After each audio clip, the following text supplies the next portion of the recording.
అందుకు తస్మాత్ శాస్త్రం ప్రమాణంతో మనకు తెలియాలి. అందుకు ఇక్కడ చెప్పవచ్చేది అంటే వ్రతాలు ఎలా చేయాలి, దీక్ష అంటే ఏమిటి, ఎలా ఉండాలి, ఇవన్నీ చక్కగా చెప్పాడు. ఇవి మీరు తెలుసుకుంటే రేపు పొద్దున్న కనీసం పొరపాటున ఏకాదశి వ్రతం చేయాలని బుద్ధి పుడితే పొరపాటున అప్పుడు ఎలా చేయాలో తెలుస్తుంది. కనుక అవి చెప్తాను మీకు కొన్ని. ప్రతి వ్రతము చెప్తే నాకు 30 రోజులు కావాలి. మళ్ళీ అన్ని ఉన్నాయి మాత్రం చెప్తున్నాను, కొన్ని చెప్తా. దాని తర్వాత ఇందులో వచ్చినటువంటి మరికొన్ని విశేషాలు. నీతి శాస్త్రం ఆశ్చర్యపోతామండి.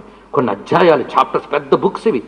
నీతి శాస్త్రం, బృహస్పతి నీతి, రాజనీతి, దండనీతి, పొలిటికల్ అడ్మినిస్ట్రేషన్, మారల్ సైన్సెస్, అసలు జీవితంలో ఏ సమస్యని ఎలా పరిష్కరించుకోవాలి, చిన్న చిన్న మాటలతో నీతి శాస్త్రం చెప్పారండి. మనం ఈ చాణక్యుడు అర్ధనీతి శాస్త్రములు ఇలాంటివన్నీ ఇందులో కనిపిస్తాయి. అంటే ఇవన్నీ వేదాన్ని బేస్ చేసుకుని తయారు చేశారు కనుక వీటిని బేస్ చేసుకుని చాణక్యుడు కూడా మనకి చెప్పాడు. అర్థశాస్త్రం, కామశాస్త్రం, ధర్మశాస్త్రం అన్నీ చెప్పాడు అక్కడ. ఈ రాజనీతి, అర్ధనీతి, దండనీతి ఇవన్నీ ప్రత్యేకించి చెప్తాడు. తర్వాత వర్ణ వ్యవస్థ, ఆశ్రమ వ్యవస్థ. ప్రతి వర్ణము గొప్పదే, ప్రతి ఆశ్రమం గొప్పదే.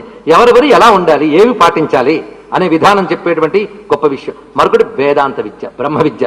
వేదాంతం గురించి చాలా చర్చలు చేస్తారు.